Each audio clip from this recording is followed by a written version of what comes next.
Ladies and gentlemen, boys and girls across all platforms, welcome to the Cross Platform. We hope you enjoy your stay here. Should you need to exit the park, please make sure to get your hand stamp and hold on to your ticket for your return trip. Permanece sentado, por favor. Thank you! Yay! That was good. That was really good. That's deep cuts right there, sir. Well, thank you. Thank you. You did a good one. Yes, welcome, ladies and gentlemen, to the greatest gaming discussion podcast of all time, starring these two guys, the Gaming Tangents Podcast. Woo!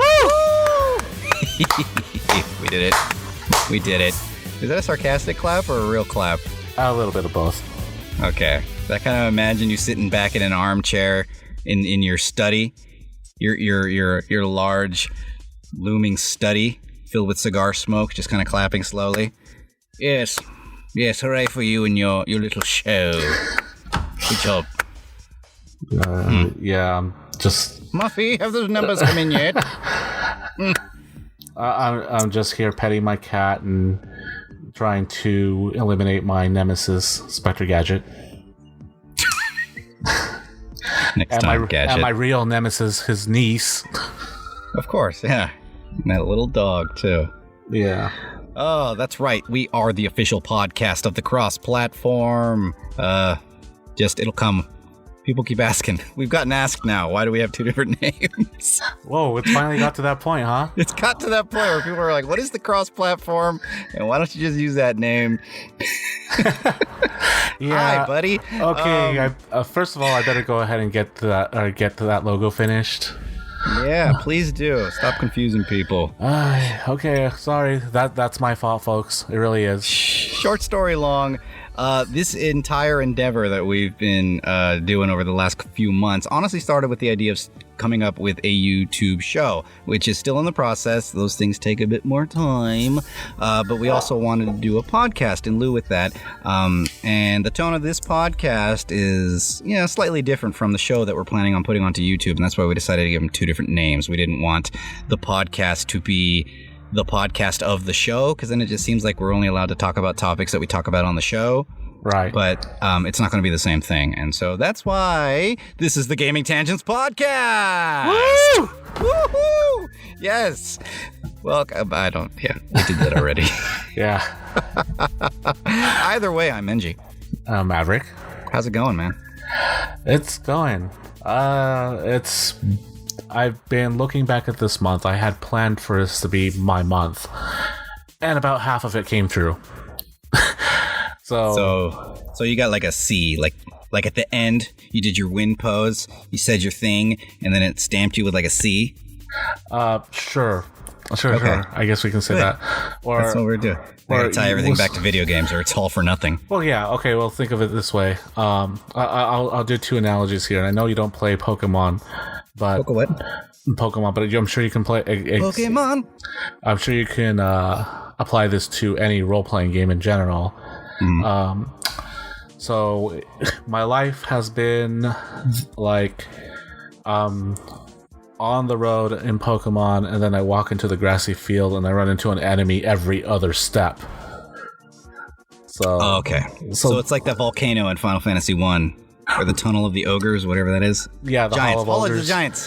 Hall of the Giants. Or Hall of the Giants, there you go. Yay. Yeah, that's pretty much been it. Quake a lot. Some obstacles along the way, some things that I've learned and hope to apply and improve, so we'll see where things go from there, because it hit me that we are technically, well, on my end, it is May now. It is May for you. It is May for me, while it is still April for you.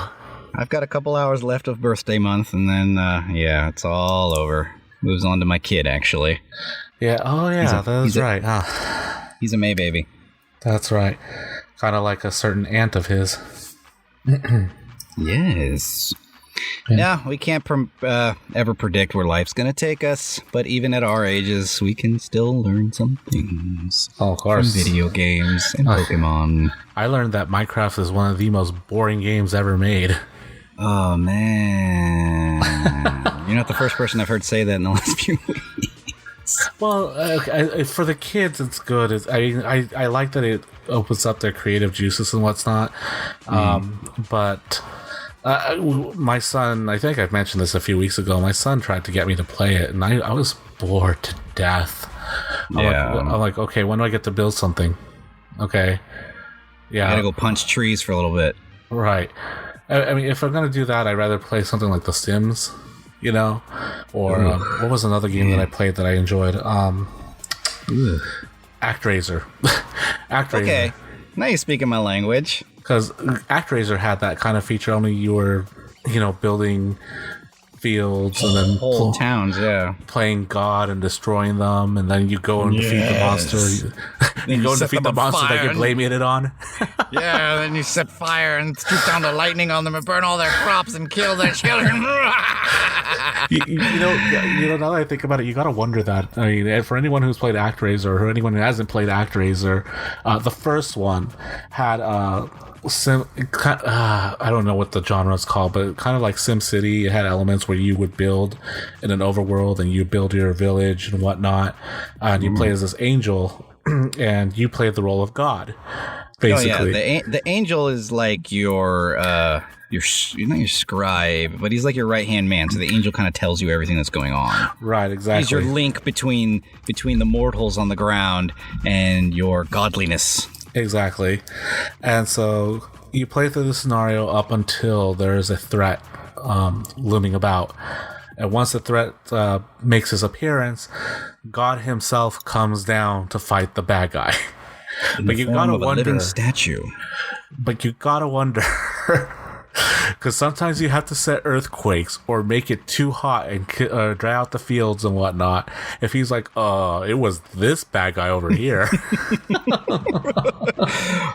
I didn't do it. It was him. It was that guy.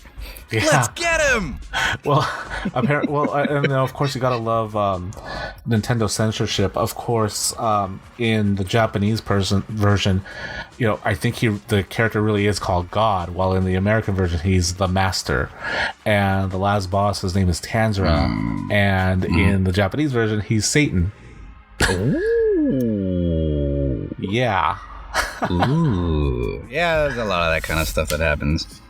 Oh yeah. I was gonna defend it until you said that last part, because like in Japanese, just basically any gods all have the exact same word. Oh really? For them, there's no capital G God. Right. Like they all just use the word God, and so I was gonna be like, well, I mean, you can call any god a god. God.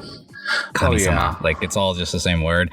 But then you said Satan, and I was like, okay, well that's really very specific. Well, yeah, no, I think his name is Satan. I'm pretty sure. Not a very threatening looking one, by the way. I don't think I never made it to the end of that game. No, I don't even think I watched you make it to the end of that game.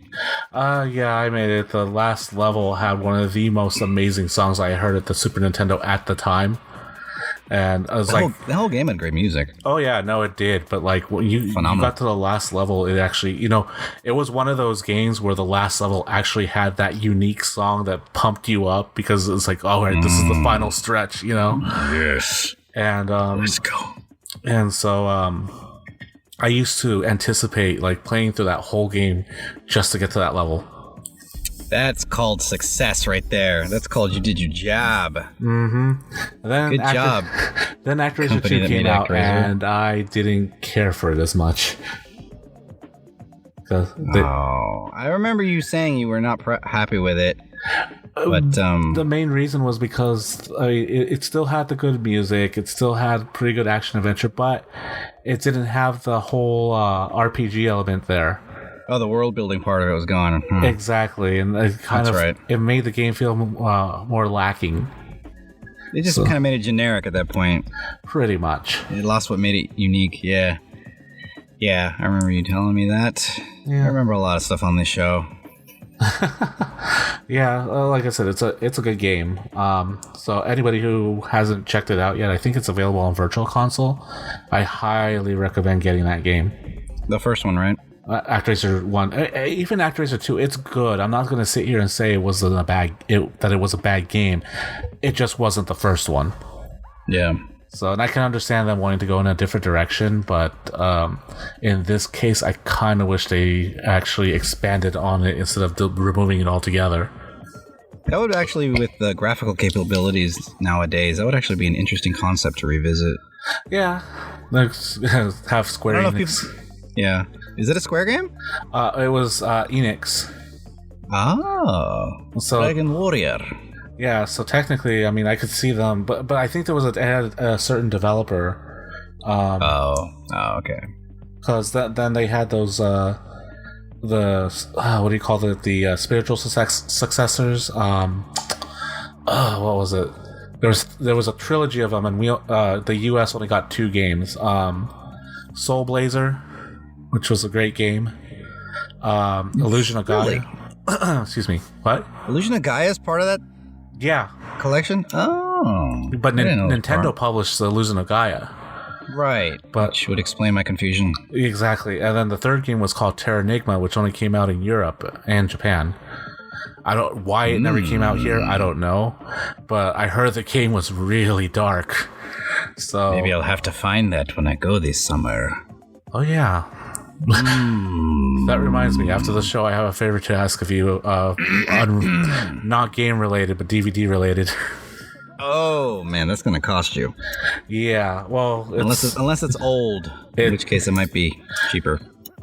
Describe old. Like, are we talking old as in like 1990s, or are we talking old like 1950s? No, just old enough to where somebody's maybe bought it and has sold it back to a store. Oh yeah, it's that old. Used. Okay. Yeah. So then this possibilities rise. Anything disc-based in Japan, for some reason, is super expensive. Anything on a CD or a DVD, I don't know why, twice the price they are here. Awesome.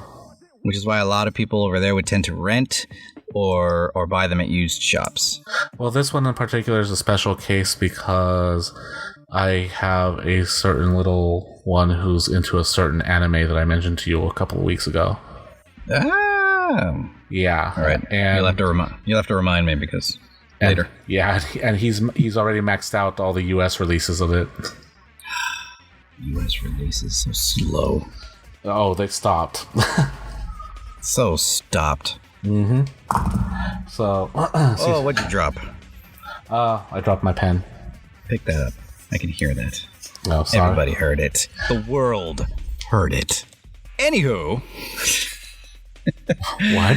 Speaking of stuff going on, what's newsy stuff? Oh, so did you hear about the NX?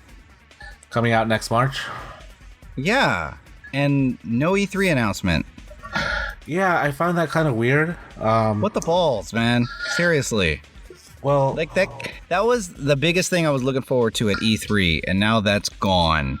Because I don't know if anybody here knows, but yes, so Nintendo announced at some sort of shareholder meeting over the last week that the NX is shooting for a March 2017 release, and they will not be presenting anything at this year's E3. Which then leads me to believe possibly Tokyo Game Show then, I think is the only other show between now and then. I'd say they're building hype. They could be. Is that what you think? You think they're going to do like a surprise announcement at E3? Well, there's also that too. Just kidding. They're just going to keep it under wraps so that like everybody's just in anticipation kind of a thing? Well, everybody in every podcast I've been listening to has been mentioning the same thing, and honestly, it makes sense. They delayed Zelda, the new Zelda that's supposed to be out, which is supposed to be like an open world game. Mm-hmm. They delayed it until March of 2000, or not March of 2017, but I think spring 2017.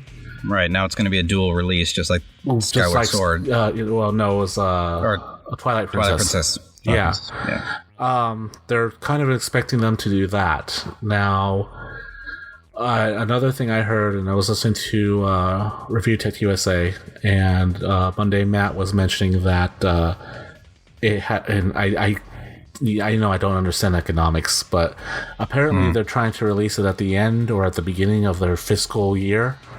Yeah, Japan's is different. Yeah, so if they're going by those standards, it makes sense. But I don't know what they're... I don't know if that's a good idea. Well, first off, I mean, whenever they release it is fine. Not announcing it is what I don't understand. Well, I don't know. I'm kind of worried about what they're going to be doing, because it's like they're kind of okay. The Wii was a success. It was kind of like a lucky strike right there, you know. Yeah. The Wii was a success. We had seen nothing like it before, and everybody tried to emulate the Wii, right? You know, and they wanted to continue that success with the Wii U, which I've mentioned time and time before on this podcast.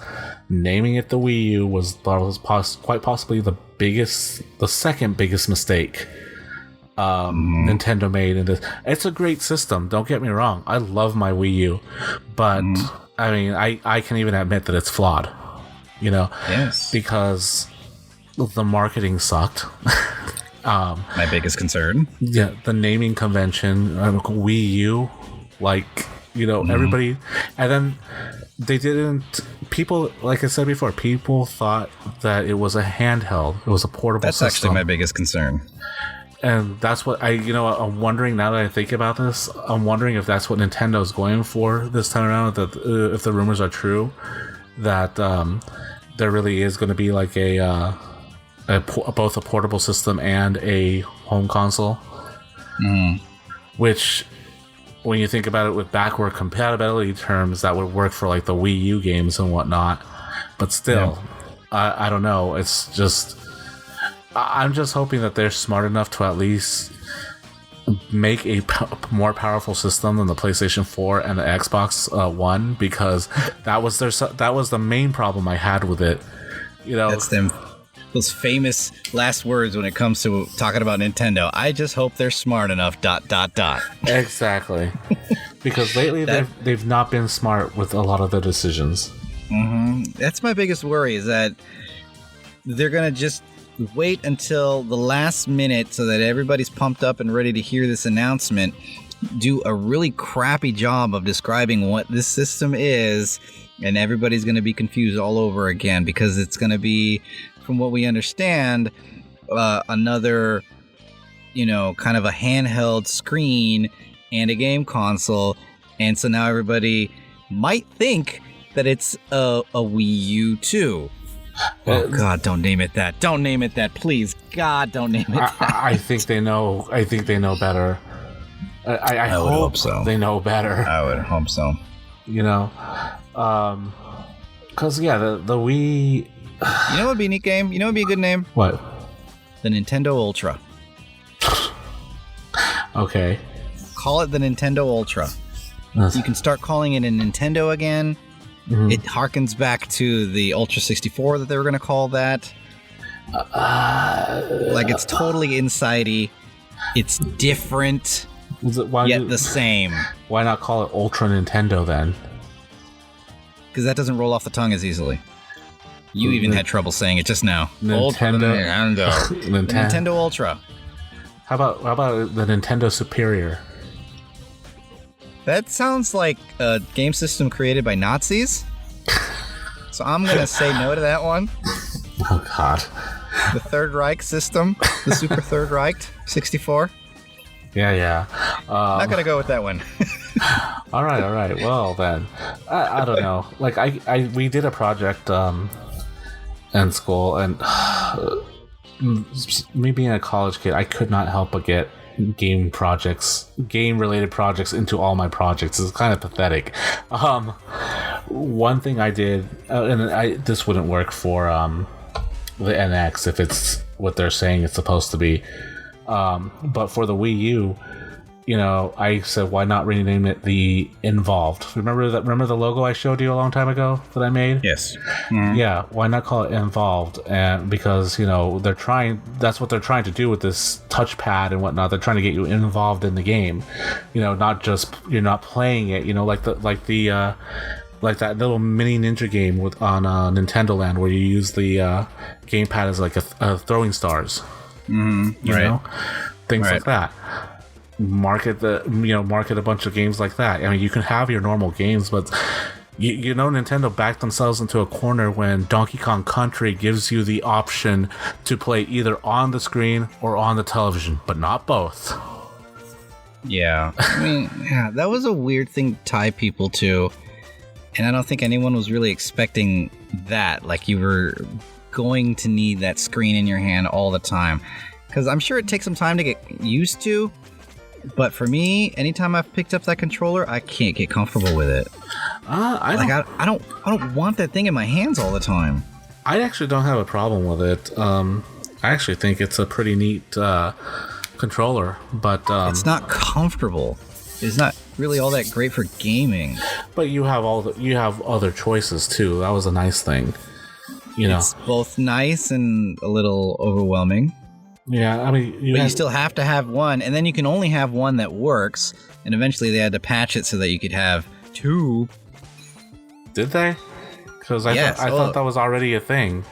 No. It started off that you could only use one Wii pad, and then when there was a patch that came out later that allowed you to use two Wii pads if you wanted to. But that was the limit. 2. Weird. Not 3, not 4, definitely not 5. Yeah. It's outright. Well, you know, it's like these other podcasts are saying that, you know, they're so stuck in their ways with some of the values, I guess is the best word. Mm-hmm. You know, I mean, yeah, they want to be seen as a family-friendly system, as was mentioned, and all that. But they need to appeal to the broader audience too. I mean, Nintendo does have that reputation of being a family-friendly system, which is fine. It's fine, yeah. Which is fine, except that, you know, if you want to succeed and surpass Sony and Microsoft, you gotta appeal to a broader audience, you know? Yeah, you can't appeal to just, like, E-rated games. Right. You have to have everything. Right. Now, I mean, there are people like me who I will love Super Mario and whatnot, unless it's in 3D, with the exception of 3D Land. You know, I love the Super Mario games. I love a lot of their first-party titles. You know, of course, right now. That's the only reason to even get a Nintendo. Exactly. Why else would you own one? Exactly. Why? I would have loved to have built my collection more, but I mean, like with the games that I have right now, I don't even have it. I have my old Wii games mixed in with this game just to fill up shelf space for the Wii section of my gaming shelves here. That's sad. You're hurting the Wii's feelings. Stop it. That's sad. You know, and the other sad thing is that I think there's only like 1 or 2 more games I want to pick up for that system. Your Wii U is literally stuffing its bra. Pretty much. That's sad. Come on, man. And I know I go back to it all the time, but you know what? This is Super Mario Maker. You know, one of the best games on that system. You know, perfect example of what you could do with that controller, you know? Yeah. So... Yeah, I don't know. There's so much. We could probably build an entire... Maybe we will. Maybe we'll do that as a show. Mm-hmm. Since they're not doing an E3 show, maybe we'll do like a what should the NX be kind of a show. Right. I'll put that on the back burner. Let's move away from the NX. Lord knows it doesn't want to show its face anyways. Fine. Yeah. That way, NX. Have you seen the trailer for Square's latest endeavor? Hitman? No, not Crystal Dynamics Square. Just regular old Square NX. Final Fantasy 15?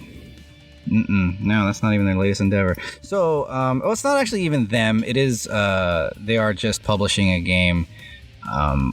Under their name, but it's a third party, not a third party, but it's a publisher a developer under them, coming out with an RPG called I Am Setsuna. I've heard of that. Yeah. Did you see the trailer for it? I have not. And there's some gameplay footage out there right now. So it is, and I found this really weird to be like, here's a Square game, and we're saying that it is heavily inspired by Chrono Trigger. Which to me is a weird thing to say from within your own company. Is it? A game that we're made is heavily inspired by another game that we made. But I guess it's because it's not Square proper. It's another game company whose name I forget at the moment, unfortunately. I do apologize. But it is another developer under Square as a publisher. But yeah, it is at least their battle system. Very heavily inspired by Chrono Trigger. It's kind of like enemies on the screen. And if you approach them, then everybody kind of gets into formation on the screen to battle. And then you can do single attacks. You can do power-up attacks depending on how far away you are from different enemies. Affects your defense and your attack and all that kind of stuff.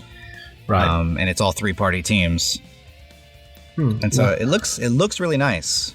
I've heard the game, but I've not seen any footage on it. Yeah, you should check it out. My only qualm with it right now, which is probably way too late to fix, is that, and I think this was done on purpose, and I think I know what they were going for, but it's not working for me, is that all of the music, the main instrument is like a grand piano. Really? All of the music. That sounds... Which, like, I think it's because they want the music to seem seamless. Going from one place to another, going into a battle, coming out of a battle, and going back into a place. Like, I think they want it all to sound seamless, like it's just one long score that you're experiencing. But because it's a grand piano, it's all kind of very soft and melodramatic music. That sounds like... And really, like, the fact that you're yawning right now looks like you're listening to the music right now. Like, it's just really just soft and quiet. And it's like in an RPG every now and then, like, I want those drums to come in and hit and, kind of get me pumped. But I can't do that when it's just all you hear is this piano. And it's really taken away from the rest of the game, because the rest of the game looks really nice and I really want to try it out. But I already feel like the music's going to kind of let me down, which in an RPG That's is a big huger deal. than normal. Yeah, like we already are huge on music. And in an RPG, like, you're going to be spending the next, 40 to 80 hours with this game, like, I don't want to be bored with the music that long. Right. It was kind of like, it sounds like you get monotonous. Remember quite a few episodes back, I mentioned that one Super Nintendo game that took place in like medieval Japan. It was Nintendo Way of the Ninja. And it tried to be very Japanese. And because it took place in Japan. So it tried to sound authentic, is what I'm trying to say.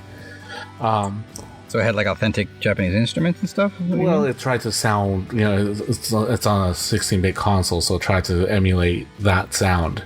Well, yeah, as best as it could, yeah. And, which was fine, but it was just a very boring soundtrack. And then, you listen to the town music, and it's like very, dun, dun, dun. Dun, dun, dun, dun. And I'm like, okay. You go out to the overworld, and I forget how the music sounds.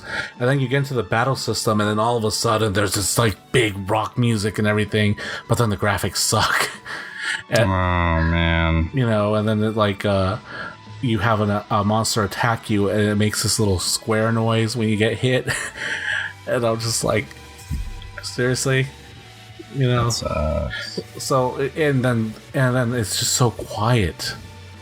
See, and then there's a way to do that correctly, though, because like Legend of the Mystical Ninja, it was kind of the same thing. Yeah, it was all very Japanese-sounding music, but yeah, it would change, and right, it would fit the tone of the level that you were in, and sometimes it would kind of sound very exciting and adventurous, and sometimes it'd be really creepy and spooky, like when you're in a graveyard, and right. But yeah, this is just kind of that sounds kind of. It's like when you go on that the fifth stage was like one of my favorite stages in the whole game, and excuse me, you're on this mountainside or whatnot, and the music sounds all goofy and everything like that, but you go into this castle and very serious Japanese sounding music, but all the ninjas are klutzes, but it works. So it just really all depends on how you use it. And Konami, it's as shitty as they are now, back then, they knew what they were doing with their music. So with their music with their music and their environment. Mm-hmm. They had all that shit down, man. Exactly. Such good times. Mm-hmm.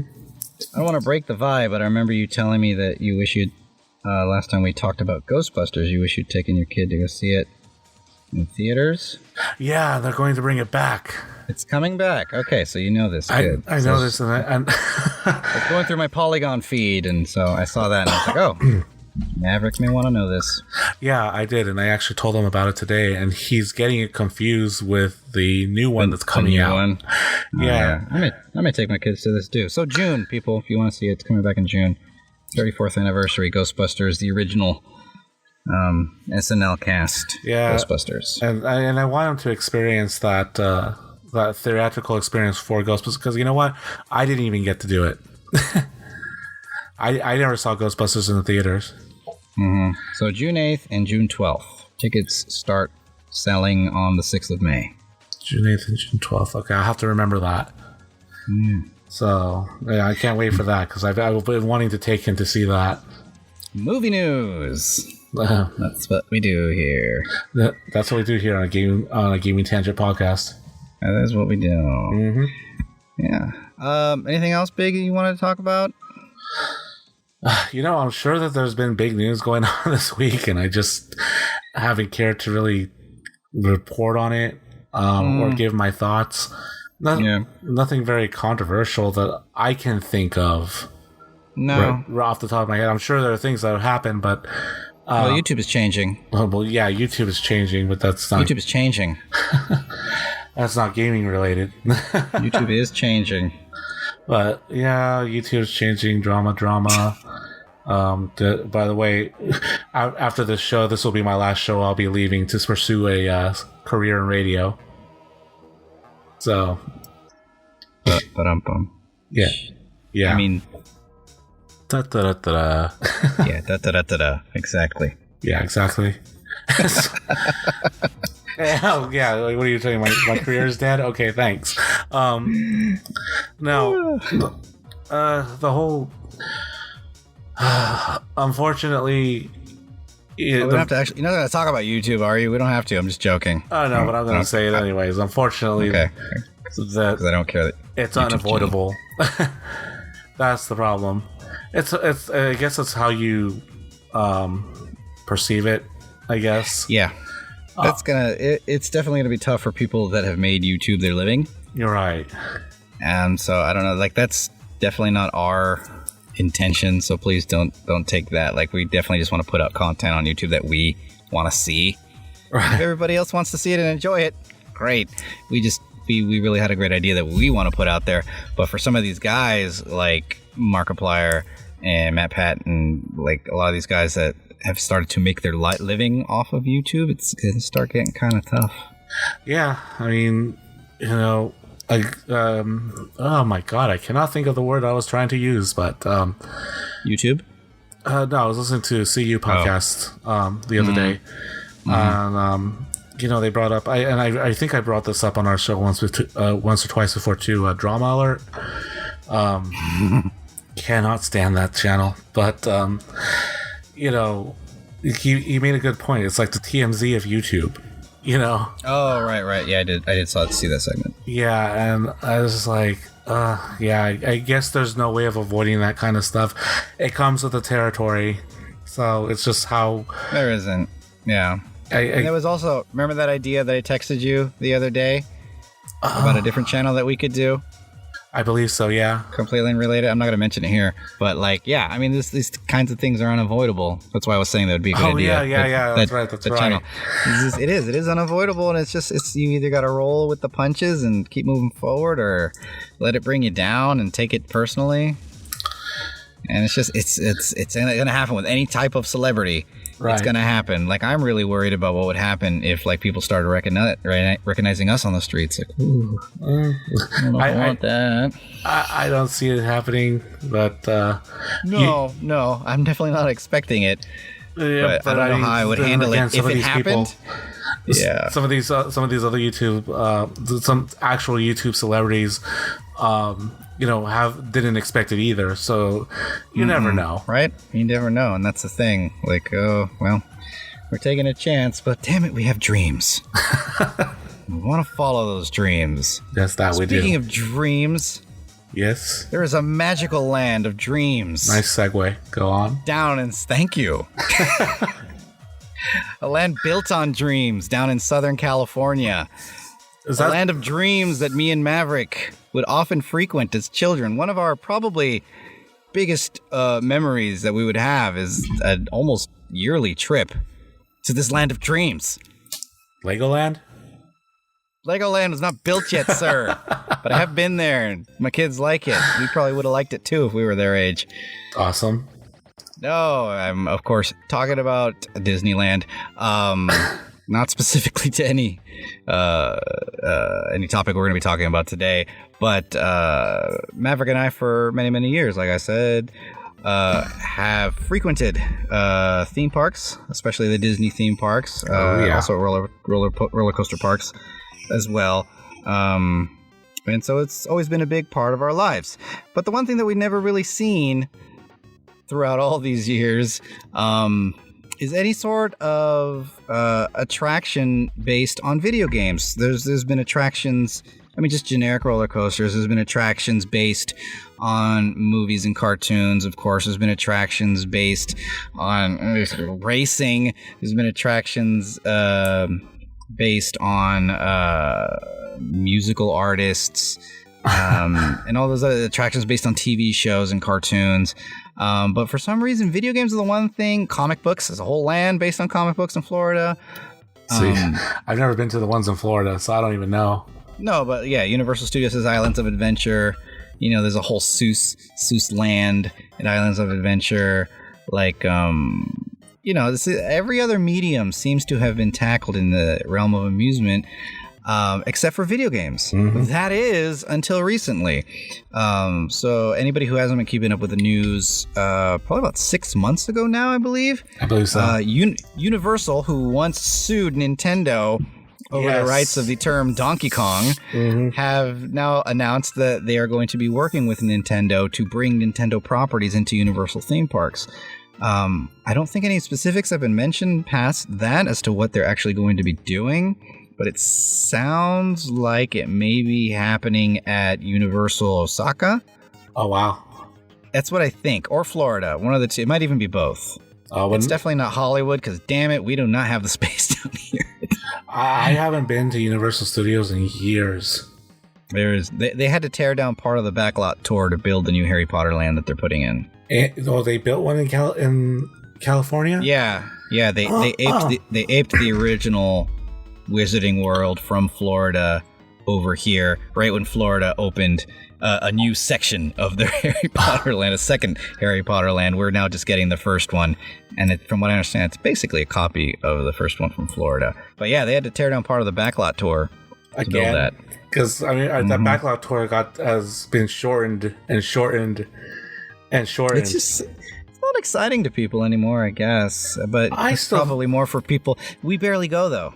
Yeah, that's true. I still would like to see it again. I like it. I really like it. I have a lot of nostalgia for that old backlot tour. But again, I rarely go. Disneyland is something that, at the most we try to do it at least once a year. But Universal wasn't always a yearly thing. And so it was always kind of neat to come back to and at least have that backlot tour. Because it was authentic. It was a real movie studio. Parts of it will really be closed off when they're doing filming. Like, you'll still see that backlot city used in shows all the time in movies. I still recognize it in commercials and stuff. Like, I was like, oh, that's the backlot.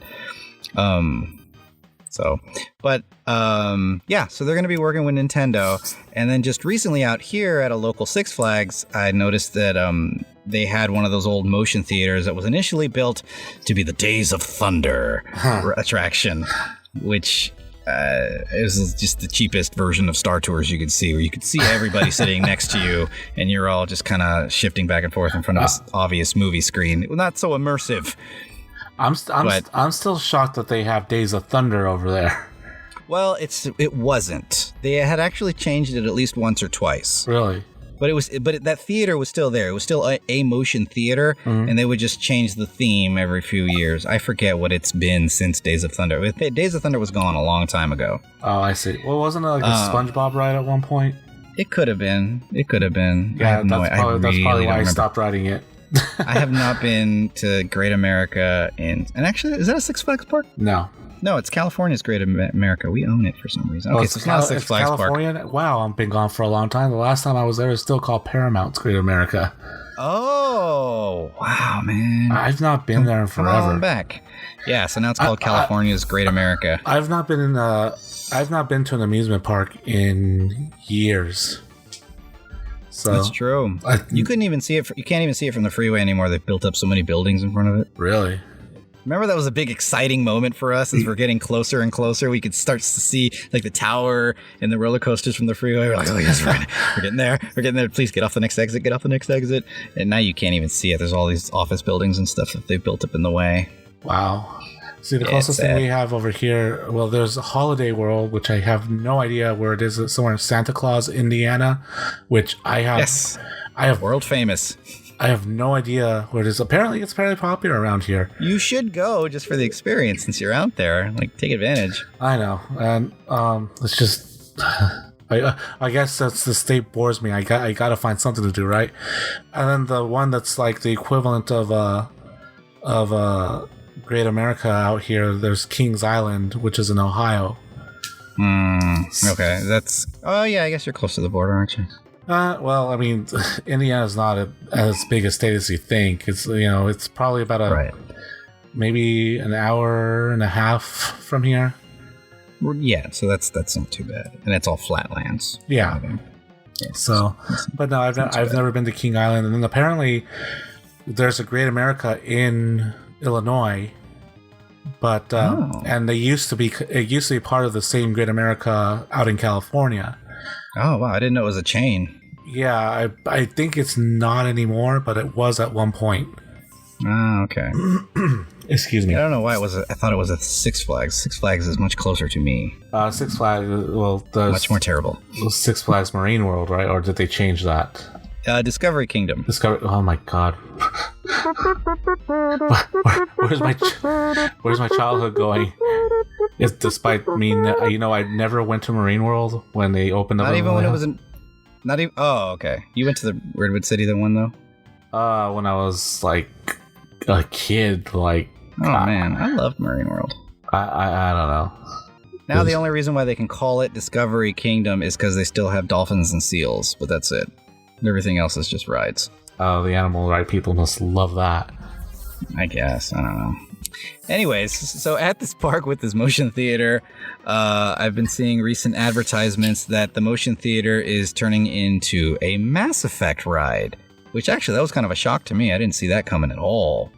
Why Mass Effect? I mean... A lot of people like Mass Effect, sir.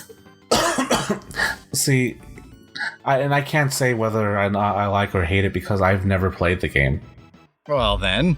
But I mean, it's just does it really have that big of a following? It was popular enough to create a controversy. Oh, so people are bitching about it. Oh, you didn't know about the ending? Oh no, I know about the ending thing. That's what I mean. I thought you meant. Oh no, not the ride. I meant the game itself is big enough to create controversy. No, dude, people love that game. I see. I agree with you. I haven't played it mostly because I don't want to plunk down the money for something I'm probably not going to be able to invest a lot of time in. That's mainly the reason why I haven't gotten into it. But it sounds like it'd probably be a fun game to play. Mm-hmm. But again, I just don't have the time for it. It's now 3 games, and they're making a 4th. Like, I can't. Well, here's how I think that one should play out. Just hear me out on this, okay? Okay. You go through half the ride. There, you encounter a boss. All right, and then the ride stops. And if you want to go ahead and fight this boss, you got to pay some money. So, yeah. So, I thought you were just gonna put up a big black screen that says "Congratulations, you just rode a great ride." Yeah, well, no, and then say, "Please ride again." Please download our additional content to fully enjoy this ride. That's what we're gonna need. We should add that to all these ideas here. What ideas, you ask? This had gotten me thinking. what if we were to design a video game themed theme park? I guess there's no other way to say that. I sound so ineloquent. A video game themed theme park. So if we were to make an entire theme park, we had all the money in the world, and we wanted to make a theme park dedicated just to games. Licensing was not a problem. How would we go about doing that? So earlier in the week, I tasked Maverick and myself with coming up with at least 3 ideas for either an attraction, some type of show, some type of land, or an eating establishment. Any 3. Could be wild, silly, whatever. I have no idea what Maverick has made. Maverick has no idea what I've made. And so now we're going to share that with everybody.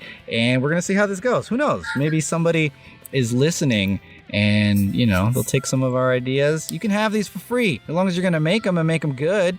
Just do it. I want to see it. Just at least give us name recognition. That's all we ask. Sure, why not? Yeah. Maybe make like a Gaming Tangents photo area, Gaming Tangents stroller parking. Have our faces on your t-shirt. No. Yay!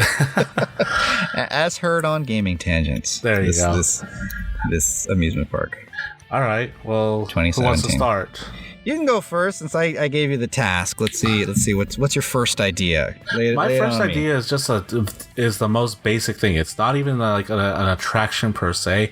It's just something strewn throughout all the park. Okay, and I'm garbage cans. No. Okay. Okay. If you remember, I don't know if Universal does this anymore, but years ago, I remember at least in one section of the park, they would show, they would have television monitors all around. And they would show Woody Woodpecker cartoons, or at least the musical miniatures that they used to air when they were airing on Fox for a while. And I kind of found that a neat concept, while you're either waiting in line or you're walking around and you're just waiting for somebody to come back. It's something to watch and whatnot. And this was all throughout one particular section of the park. So I wanted to blend 2 ideas together. Okay. Have that concept throughout the park, based on whatever section you're in, So if you're like in role play land, or whatnot, have videos that are role playing game related, or if you're in sports land, or I guess we should just call it EA land, just have videos, sports related, but gaming sports, not like not real sports. You know what I mean? But and then here's the kicker: they're all hosted by JD Morgan. Yes, exactly. No, giving his game pro tips. No, they're all hosted by Morgan Webb. No. All right, you've got my attention. I got my attention.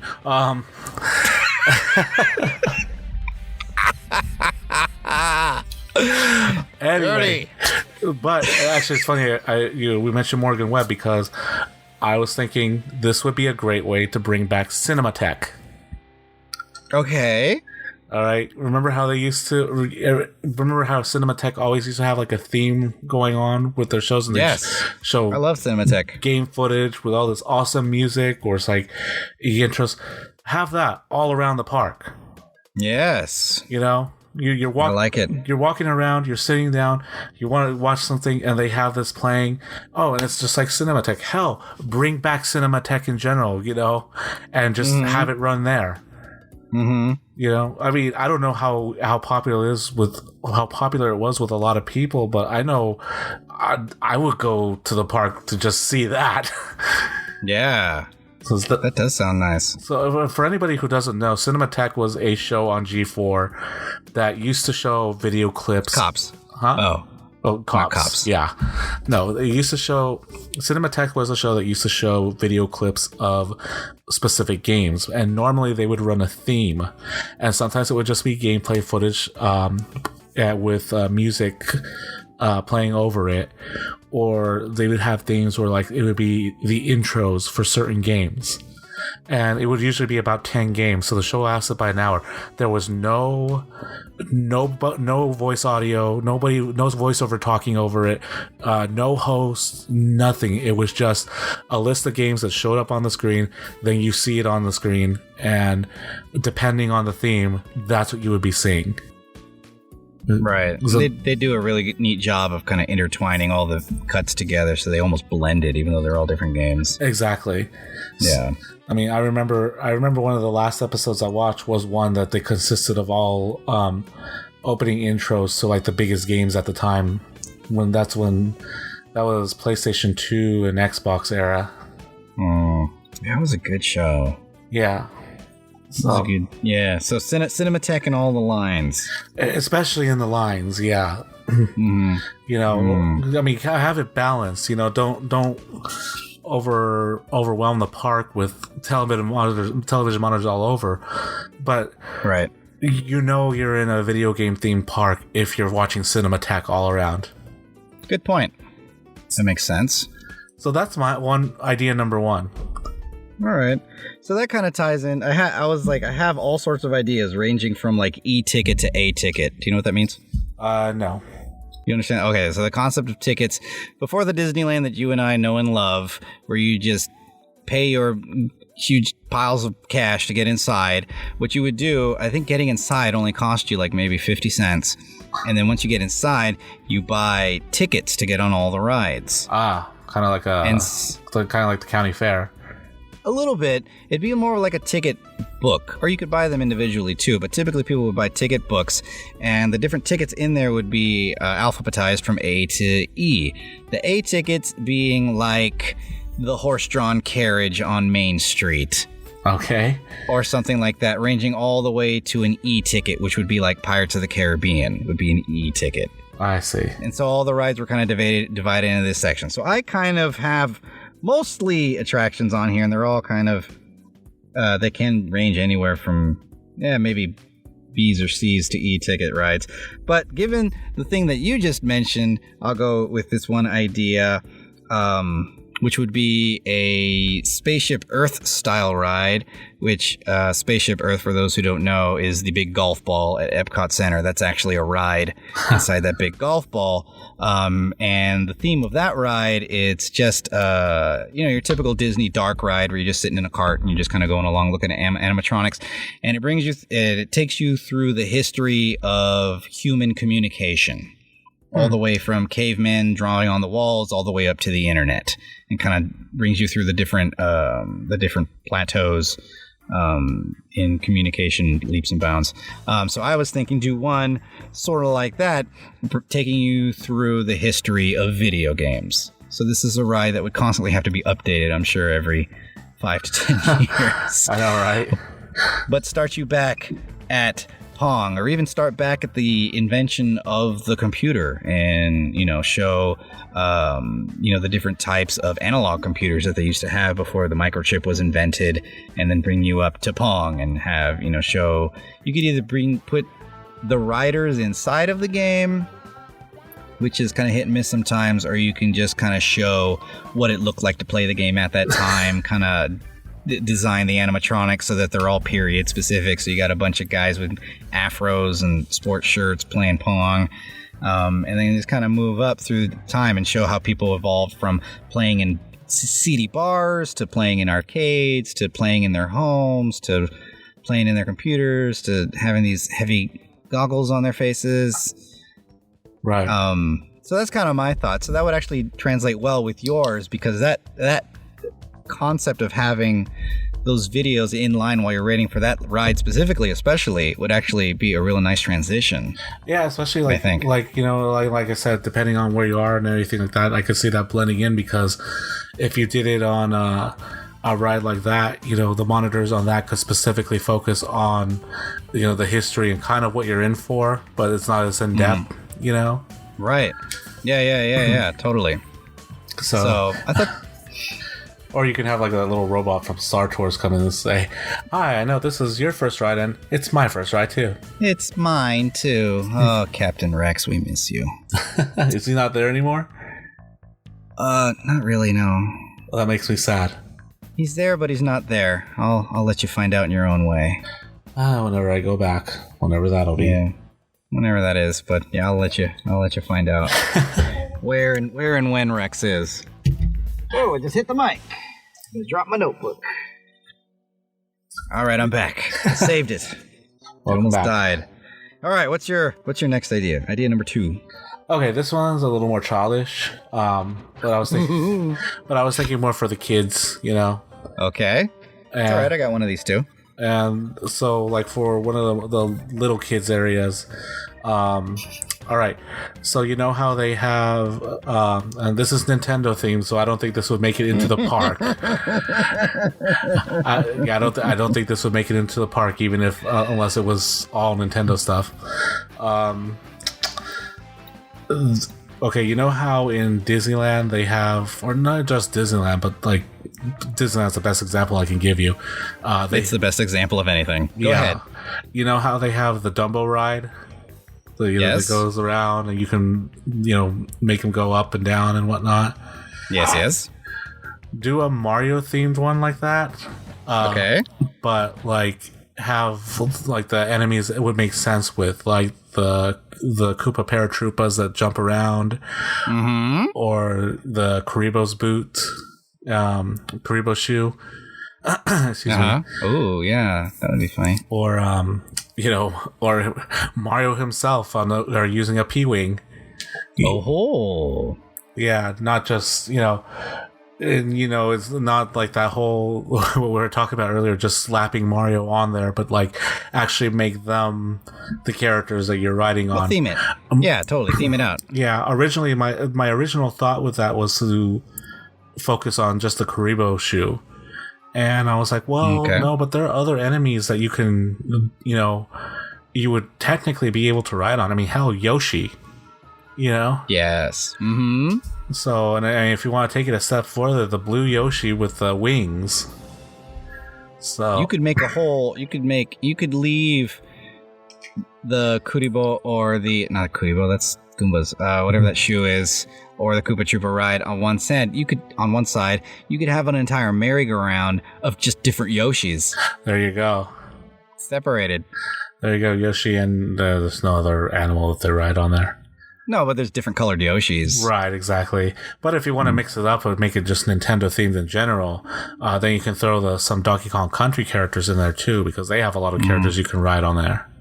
Yeah, totally. Rhinos and ostriches. Rhino, I think fish. A fish, spider. I think the spider would scare the hell out of kids. Yeah, I'd probably stay away from spiders. But yeah, so something for the children, because Mario is big with the children. We grew up on him. He loves the kids. Yeah. So at Mario. So yeah, that's my basic idea for like a kids ride. All right, so I'm gonna piggyback off of this very heavily, because my idea is actually an entire Nintendo themed kiddie area of the park. Okay. Oh, Nintendo. We effortlessly both came up with the same style of idea. This is your fault, not ours. Right. But so we, to me, it seems like that would probably be a stipulation they would have anyways, were they to license out to another company, was that you have to keep our area family friendly. Right. All right, fine. We'll bite. You get the kiddie themed area. So I've actually come up with a bunch of different. Oh boy. A bunch of different rides because they're all small little kiddie rides. And so I came up with a bunch of little ones that could all fit within this Nintendo Toontown, basically, is what it would be. So, let's see. My first idea here is just a Mario themed bounce house. Oh, God. Kind of like Goofy's bounce house. That makes so much sense. So the whole ground is bouncy for kids. You've got these really soft question mark blocks up top that are just high enough so that you can hit it if you can jump that high, but not high enough to where some kid's going to grab it and yank it off the ceiling. Maybe have some pipes, maybe have like some little stuffed turtle shells in there that the kids can throw around. and stuff like that. That is so perfect. So there's one. Mm-hmm. My next one is a bumper cars based off of Baby Park from Mario Double Dash. That would work. So it's literally just the track Baby Park, which anybody knows is one of the most horrific tracks in the game. But for bumper cars, it would work really well. And have it, it's not only that, have it based off the track itself. Oh, no, it would be literally the exact same track you see in the game. There you go. In that zero-shaped track. And you want to know something? Jeez, I don't remember. Wait, was it the... Yeah, the GameCube version had this. It took place in an amusement park. Yes, sir. It did. Yes, sir. So easy. If you wanted to make it a bit more technologically advanced, you could have it work with like RF technology and give everybody these little weapons that they could collect and then make everybody else's cars like spin out of control or something. If you wanted to go that far, again, it's a kiddie area. Who knows how much money you want to put into that. Let's see. One of the ideas I had here, but I did kind of mix it in.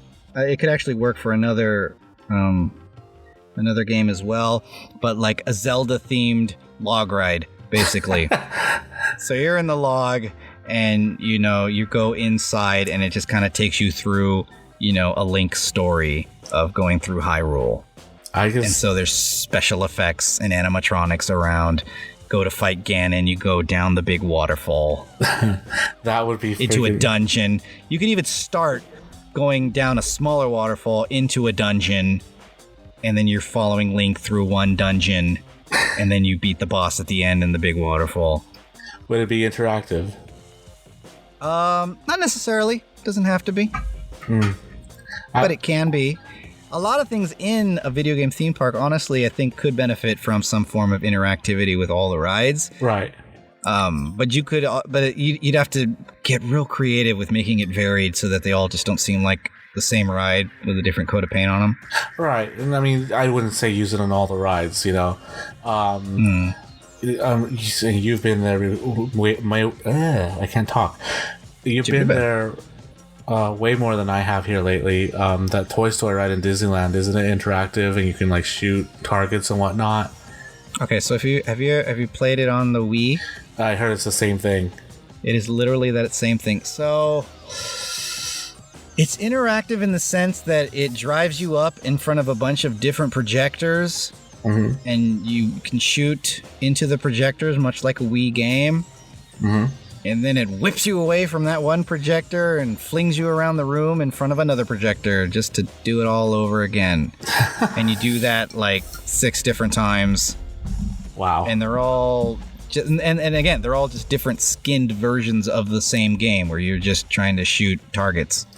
But that friggin' ride garners at least a 45-minute wait period every day. No, at least 45 minutes, usually an hour and a half. I'm sure the little ones enjoy it a lot. And that's at all the parks that Toy Story ride is at. Really? Yeah, and that's literally all it is you shooting at a projection. And that's the one thing I wanted to steer away from when making an attraction like this, because it's really easy to just fall into the simulation trap and the projection trap and just make that all your rides. Right. So that's why I'm trying to do something a little bit different, even if they are kind of based off of, like old concepts for rides, like, log rides and stuff. Like, they're tried and true, but there's ways to kind of make them more exciting. Like, Splash Mountain's exciting, even though we've been on log rides before. We like Splash Mountain for some reason. There's just something about the way it's engineered and the way that the story is told that you like doing it. Right, exactly. So, I totally see what you mean. And I had an idea that just popped into my head, and I just lost it. Oh no, I'm sorry. Yeah. Oh man, what was it now? Ah, shoot. I forget. But I did have another idea pop into my head before I share my next one. Okay, do that, because I'm not done, but share yours before you forget it again. No, go ahead, because this one's actually been stuck in my head for a while. Okay, so don't lose it then. My last one, slightly based off of... I think they all kind of have like a fort type thing. Like Legoland, I know, had like a fort where you could run around and there's nets to climb. So like the Great America and Disneyland stuff, they have similar things. Tom Sawyer Island and all that. Right. So mine is it's called the DK Jungle Fort. And it's just for DK Jungle Fort. Uh-huh.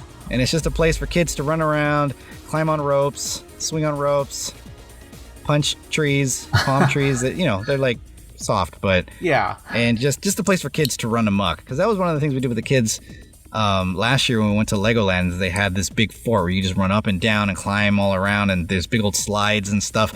And we just let them run loose there for like an hour and a half just to wear them out. It didn't work, but was it kind of like Fort Fun? Not Fort Fun. Was it Camp Snoopy in Knott's Berry Farm? I'm sure it's the same concept. Yeah, I haven't been to Camp Snoopy in forever. That's actually one of my ideas for our next trip down there, is to go to Knott's. Well, but I'm sure it's the same thing, where it's just you can run around and there's all kinds of different things to do. You can run through those bumpers, those rooms that are full with those soft bumpers. And like it's real tight and claustrophobic. Yeah. Like you could run through one of those things shaped like trees or whatever, crocodiles, I don't know. Yeah, no, I totally get it. The one that I had, the idea that I had, an entire land.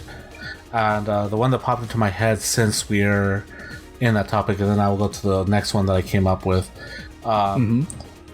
was the Lost Woods from Zelda. Ooh, okay. You kind of make, how, you remember the Woos in Vacaville? Yes. They had the giant maze. They could have something like a smaller version of that giant maze, and just call it the Lost Woods and make it another Zelda-themed thing, Interesting.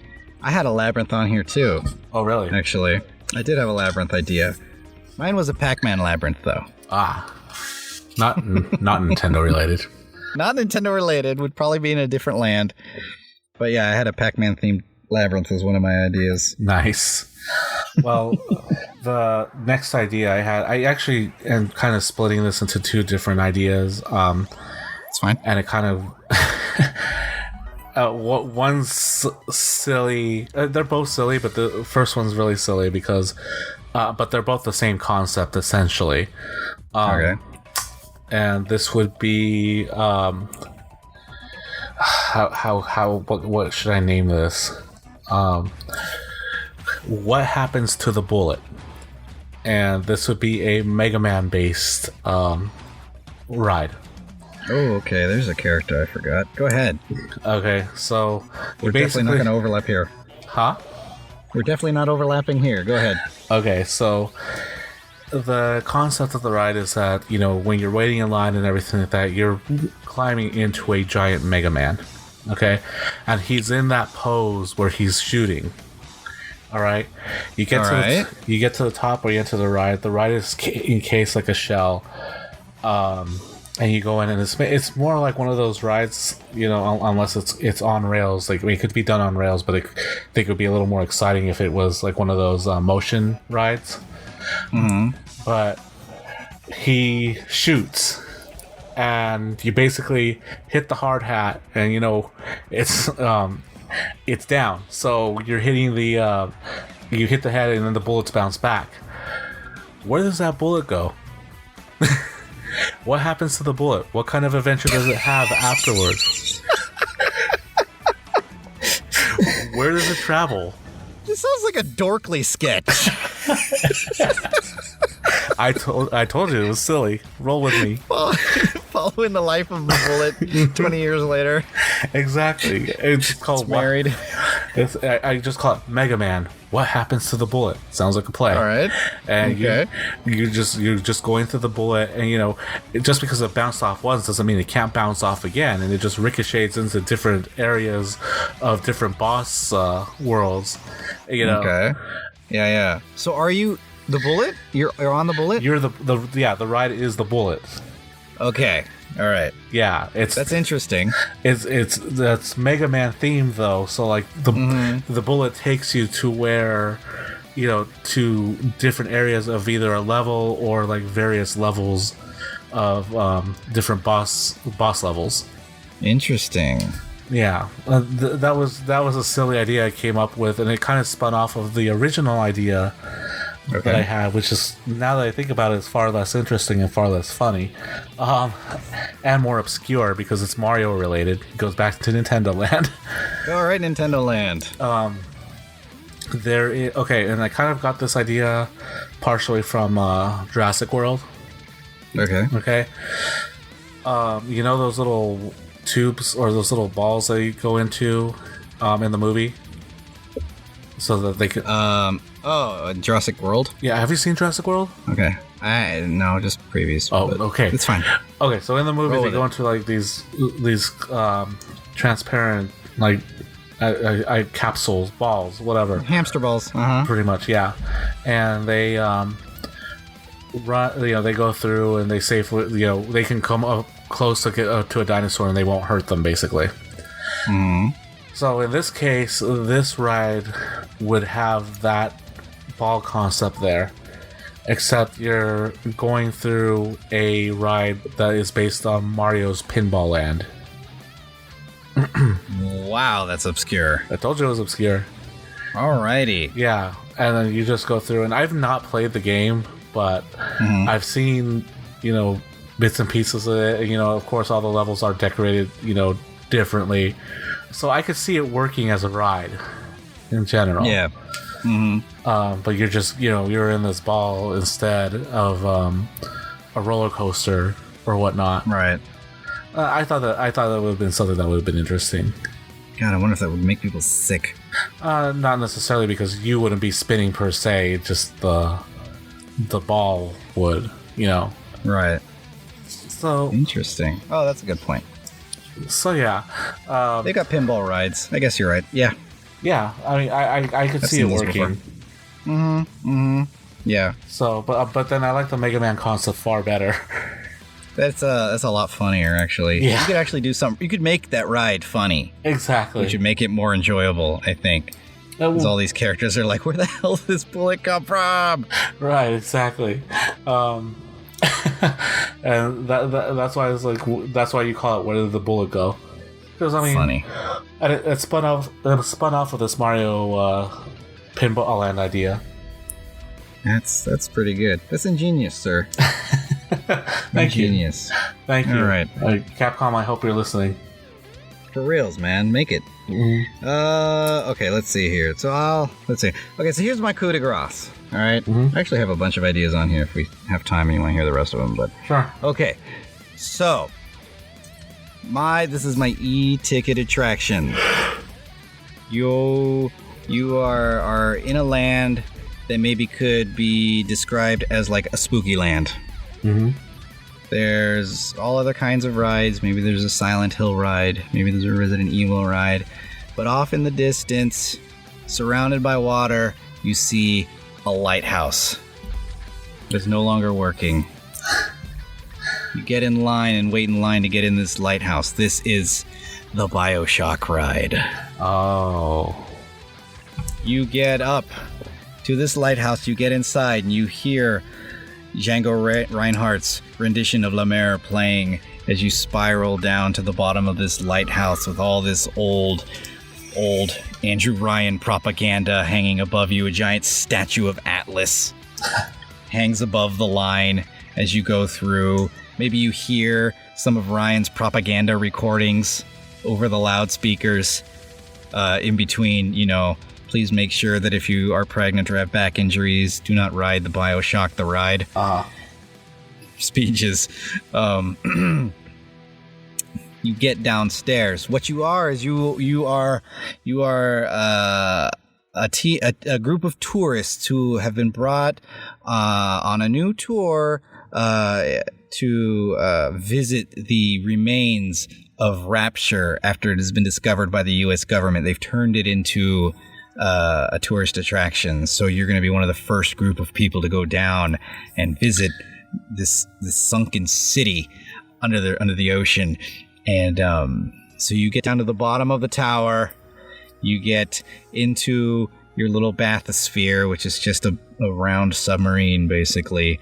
And from there, I really didn't want to do this with too many rides, but this is definitely going to be a motion projector type ride. So it is like a Star Tours, but you are encased. You are encased in this bathysphere. It is all themed out, very steampunky. There's only just the one window to look out of. Maybe there could be like 3 windows just to kind of give it a bit more perspective. And then they dunk you down into the ocean. Maybe it plays like that opening. It's got to play the opening from BioShock where Andrew Ryan's talking about his reasons for building the city, and then the screen lifts up and you see Rapture before you, in front of you, with whales and stuff. So your bathysphere goes to connect to one of the docks. Something bad happens. Something bad always has to happen. And all of a sudden, you find out your bathysphere is being attacked by splicers. They're jumping on your bathysphere. There's lights flickering to simulate like sparks flying around and stuff. Your thing is shaking, and it shakes loose, and it breaks through, and there's a flood inside of the city. And all of a sudden, the flood starts sending your bathysphere all through the streets of Rapture, while all the while all these splicers are trying to attack you and kill everybody that's inside there, until finally you get to the end. You manage to find your way out of the city and back up to the surface, where whatever the tour guide was there with their boat. They finally collect you and apologize. Apologize for what happened, and you go on your merry way. Sign non-disclosure agreements. Yeah. Yeah, that sounds like an interesting idea. That's my idea. Like, I want it completely themed and immersive. Like, I want you to forget you're in a theme park by the time you're halfway through that line. Yeah, no, I can see that happening. That doesn't sound like a bad idea at all. Yeah. I kind of got some ideas from, there's a ride at Tokyo Disney Sea called Storm Chaser. I think it's called Storm Chaser. And it is like a Star Toursy ride, except you're supposed to be in like this research plane that like flies into the middle of hurricanes to gather data about hurricanes. Uh-huh. For some reason, you're all on this plane. I don't know why anyone would go on such a trip. But of course, something goes awry and your plane can't handle it. And they actually have effects like steam spraying out inside of the theater, and like sparks flying and stuff. And so that's kind of what got me started on that, because there is a bit in BioShock when you first arrive at the city, and there's a splicer running around, and it is trying to get inside of your bathysphere. It's trying to cut its way into your little submarine. Yeah, I can see that scaring a lot of people. That'd be so cool. Yeah, that would be one of those. Please note that this ride may be intense for small children. For young, yeah, exactly. Yeah, I could see that working. Yeah. I've not played BioShock, so I've played a little bit of BioShock Infinite, but that's about it. Not the same feeling. I mean, I've seen the intro too, but I mean, I still want to play through it. Mm-hmm. It still looks interesting to me. But that first BioShock, I highly recommend it. Yeah, I'm playing through the second one right now. I've afforded myself Thursday nights. Has been my new idea. Mm-hmm. I afford myself Thursday nights, which is the other night that my wife is off at work, to kind of relax and play video games, because I have taken on a lot on my plate, putting all this show together and also trying to put together my portfolio so I can get back into the art world. And so it's kind of started to bog me down. Uh-huh. And so I was like, okay, I need to set aside one night to play games again and just relax. And so that's my night, because it's my night where I have to do the kids' dinner, put the kids to bed, do their baths and everything like that. So by the end of the day, I'm beat. I don't feel like working on anything else. So I figured, okay, this is going to be a good night to do it. And so I finally popped in BioShock 2 again. Definitely not the same feeling as the first one. Right. So I wouldn't say you need to worry about playing the second one. Definitely give the first one a go around. Yeah, and it's not that I don't want to play it. I do. It's just that I wasn't really interested in the series until Infinite came out. BioShock Infinite came out. Yeah. So, yeah, I mean, I'll definitely give it a try. Yeah. And then you'll see what I mean. Especially when you hear some of that old-timey music come on. It's just creepy and awesome at the same time. I love it. I want to ride this ride more than anything. If somebody please make it this becomes ride. True one day. Somebody make it. Make this ride. Put money into it. Don't just cheap it out, paint a bunch of cars on the front and call it Days of Thunder the ride. Like, no, theme it out. here's a stupid idea I just thought of. Go ahead. All right, so you're going through and I'm thinking lay it up Disneyland for this one. Okay. So when you're about to cross into the castle and everything like that, have something similar like that, but just have people standing in front guarding, but they all have to like walk in place. Like NPCs? Yeah. Like they're just standing there walking? Yeah. Oh, that would get tiring. I know. and you can talk to them, but they'll just say the same thing over and over again. Yeah. Welcome to Castle Corneria. Welcome to Castle Corneria. It's like, help, I lost my child. Welcome to Castle Corneria. Yeah, no, I don't see that working. Maybe holograms of that, though, would work. Maybe. Or just some kind of animatronic. Right. But no, as far as like other things that kind of popped into mind while we were talking about this, I was thinking, Final Fantasy themed stuff, like if they wanted to do like a newsletter, they can go ahead and revive the Ogopogo Examiner. Ooh, that's deep cuts. Yeah, and they can, instead of talking about gaming news in general, they can talk about what's going on in the theme park. Yeah, totally.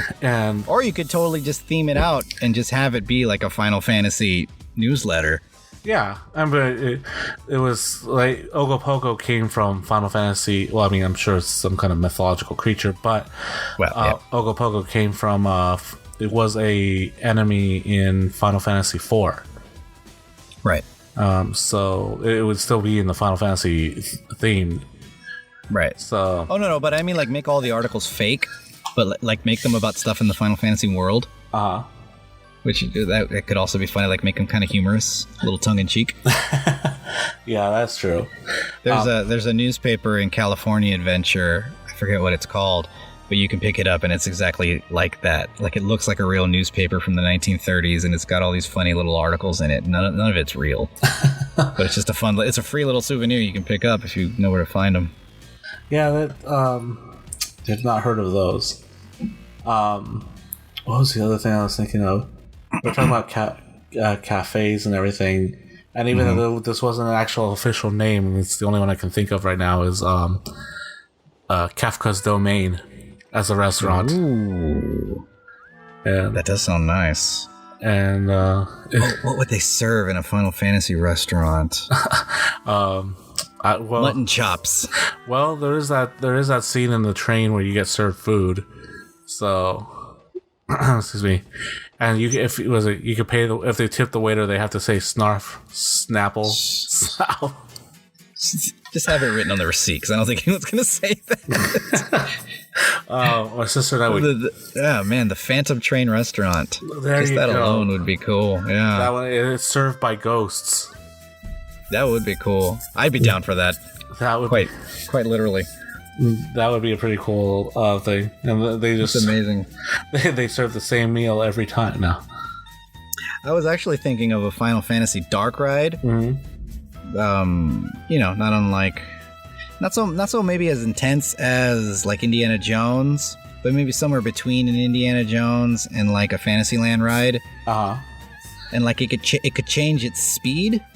So that it tells a Final Fantasy story within this ride, and at times it can speed up and slow down, but like with a real emphasis on like special effects, right? To get the magic going, and maybe have some called monsters come out and so you could tell like a real short Final Fantasy story, I think, within a ride, and tell like a new one, but keep a lot of the same old concepts. Have a Cid, have magic weapon, have magic and swords, have spirits within. Have all the spirits within. Donald Sutherland.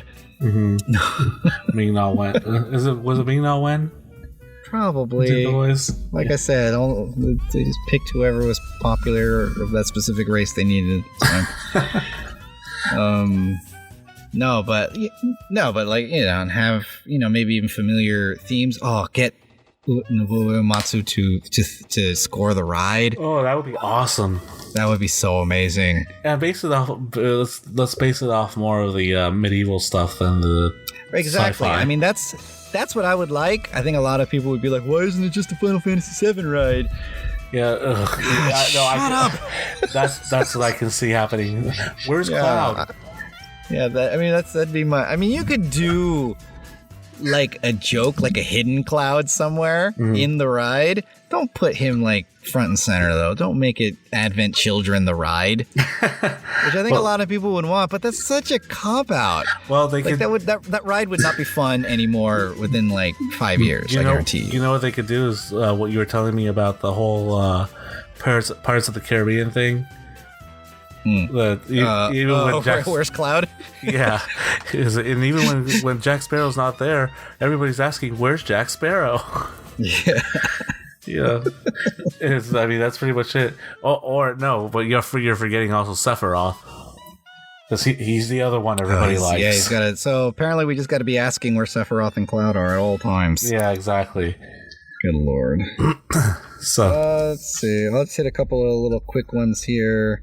Cheap little rides. Pole position racers. I can see that. So, yeah, just like an Autopia. It's like a cheap little ride. Let's see. Okay, Sonic indoor coaster. Have you heard about the Rock and Roller Coaster in Florida? No. The Aerosmith roller coaster? Oh, I think I have. Okay, so it's an indoor roller coaster. The roller coaster looks like a giant stretch limo. The whole roller coaster is inside, and it's got a story, and the story is that Aerosmith just got done recording a song, and they're going to go to a party, and they want you to go to the party, but there's like 3 minutes to get to the party, and it's all the way on the other side of LA now. So they're going to put you in the fastest limo they have to get you to the party as quick as possible. And so it's one of those roller coasters where they just kind of, there's no downhill. Like, you just shoot off. Right. As soon as it starts.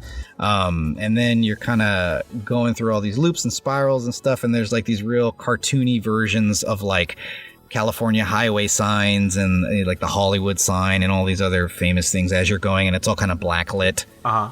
And then you get to the end, and it literally looks like you're stepping off onto the red carpet to go into a party. Like, it's really well themed and the whole time you got Aerosmith music blazing in your ears. And so the whole thing's actually really well themed for what it is. Like, it's a ridiculous concept. And so I was thinking, just basically take the exact same ride and make it Sonic themed. I can see that. Yeah, so keep it indoors so that you can actually have like decorations and stuff themed around you. You can do loops and corkscrews and all that typical Sonic crap, and just have you be in the world. Like maybe you're getting chased by Eggman and you're just trying to run away or something. Right. Like something real quick and simple. Yeah, I can see that working. I mean, like doing a bit more than just making a roller coaster and putting Hulk's face on it and saying it's the Hulk roller coaster. You know what I mean? Right. Well, yeah. I can. My only problem is I can see Sega whoring out that concept. You know, they're going to come out after that. They're going to come out with Sonic the Hedgehog the Ride 17. You know, and it's going to be. Well, we're not going to have room for that, but it's going to be flawed and potentially fatal. Sonic's a werewolf. Yeah. Yeah. Yeah. At one point, he becomes a werewolf. Just because. But yeah. Yeah, I guess, yeah, in closing, for me at least, I just kind of look at lands. That would be nice. It'd be cool to have like a spooky land, like I said. So you'd have like the BioShock ride. You'd have some sort of Silent Hill ride. Resident Evil. You know, a Resident Evil ride or attraction. A zombie eatery. I'd say with Resident Evil, they should have like an they're already doing this, I think, but like an interactive attraction that you can participate in. You can actually walk around. I was thinking about that for some of these things. I just don't know how much the average American would honestly stay off their asses for an attraction. Yeah, that's true. You know what I mean? Like they have a lot of like those zombie runs and stuff, but there's a real certain type of person that's willing to do one of those. I wouldn't mind doing one of those. Oh yeah, I wouldn't mind either. There's some people that just kind of want to sit on their asses after they've been sitting on line, after they've been standing in line. It'd be kind of like a laser tag thing. I was thinking about something like that for like a Call of Duty type ride. Because that would work. Oh yeah, I think people would be down for that. Oh yeah, no, everybody would be in there, anyone who's I wouldn't let people run around. I literally would make it. They have rides now that don't need any tracks. Really? They can just program where all the cars go. Oh, nice. So I would have that kind of randomized every time you get on, like your car would do something different. Mm-hmm. And maybe it's indoors, and it's kind of like the Toy Story ride where there's like projections on the walls with targets that you can shoot at, but you can also shoot at everybody else's cars as well. And it would affect their cars, and then you'd get points or whatever, gamer points or whatever Xbox calls them. And so then that would be the ride. And so the cars would be able to weave in and out of each other throughout this room and stuff. And maybe there'd be things where like your car tries to hide behind to give you some cover and stuff. But yeah, I would not allow people to run around like with laser tag guns. Calling everybody else noob. Right? Yeah, there'd be a lot of swearing inside that. I'd keep it really loud so you couldn't hear the 13-year-olds swearing at each other. Right. But yeah, it's a spooky land, Nintendo land, of course. Some kind of sci-fi land. EA land. Like your space shooters. Yeah, I was trying not to do a sports thing. That would be hard to do, I think. Short of like racing games. I would say make it more like a midway type area. Yeah, good point. You could do that. And then like a swords and sorcery type land. Right. I didn't want to say fantasy land, but that's basically what it would be. Pretty much. A fantasy land type of thing. We call it Final Fantasy Land. Oh. Yeah, I'm sure all the other licensees would love to be under the Final Fantasy name. There you go. Neo Geo Land. Yeah, I was trying to think of ways to maybe work fighting games into it, but that's tough. Without just going straight up simulation ride. I don't know how you would do that aside from making what? Fight Ryu live. Yeah, I thought you were gonna say the Ryu roller coaster. No, the spinning hurricane kick. Yeah, it's just a roller coaster outside. Yeah, that's like a combination of two different ones. It's one of those roller coasters with the cars spin as you're going through the roller coaster. Yeah, I don't know. I just oh my gosh, dude! Today my kid finally asked me. Like I showed him. We had recorded some stuff this morning, which I was planning on showing, but the recordings got all fucked up, so that's not gonna happen. But he wanted to see the rest of my game capture footage, and so I showed him the Street Fighter one. And I played through the game with Ryu. And so later, when my other kid came home, he was like throwing Hadoukens and stuff at him. And he's like, Hadouken, Shoryuken, and stuff like that. And he's like, Dad, what does he say when he does the kick one? It's like, he says, he's like, no, what does he actually say? Like, let's go get burgers? Okay. Yeah. Oh, my other kid, yeah, he tried to figure out what he was saying. He was like, watermelon something? Oh, man, history's repeating itself with these youngins. Oh, God. When he did it, when we were kids funny. And I heard the hurricane kick, I was just thinking, I trick you broken. Or like I said, my dad used to think he said cookie. Cookie? When they threw the Hadouken. He's right. Like, why is he saying it like that? Cookie. Good old Super Nintendo Hadouken. Yeah.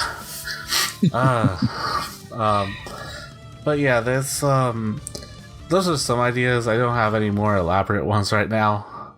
That's good for a start, though. Seeing as how I just gave it to you last week. Yeah. And that was good. No, I want to go to this place. Let's get tickets. All right, you hear that, Capcom, Nintendo, let's go now. EA, yeah even UEA. I want my own personally reserved space in the Luigi lot. Luigi lot's probably going to be all the way by the entrance of the park. Yeah, exactly. Mm-hmm. That's where I want to park. So that's all he's gonna get is his own parking space. Yeah, I mean his own section of the parking lot. That's all you're gonna see of Luigi in the parks. Right across the way is gonna be the Daisy lot. Yeah, exactly. So it's like you can imagine them talking to each other. It's like Wario is ahead of me. Wario. So I don't get no respect around here. That's what you think. Woohoo. Alrighty. So those are some of our ideas. Hey, man, you guys got any good ideas for what would be cool to do in a video game themed theme park? Send them our way. Tweet at us at CrossPlat Show. You can even send us an email at crossplatformshow@gmail.com, or you can reach us on our Facebook site, facebook.com/crossplatformshow. Woo! Yes. Wait, we did that part already. Yeah, we did. Twice, I think. This is the third time. Yeah, so outside of that, any other comments, suggestions, questions you have for the show, send them our ways. We definitely try to keep as active as we can on social media. And this show, if you're listening to us on iTunes or Spotify, give us a good rating if you like us. We really appreciate it. Gets other people to know about the show, spreads the word. If you're listening to us on YouTube, leave a comment below. We'd like to read them. As long as it's a genuine comment. If it's not a genuine comment, I'm just going to scroll on by. Been on YouTube long enough to know which is which. Rightfully so. Yes. But yeah, that's all the show we have for you today. Unless you got anything else to add. Jack and Daxter for president. Alrighty. All right. So that's gonna do it for this week's edition of the Cross Platform. We hope to see you all again next week. Have a good evening, everyone. Yes, we will see you all next time. Oh, wait, this isn't the Halloween episode. No, it's not. Goodbye.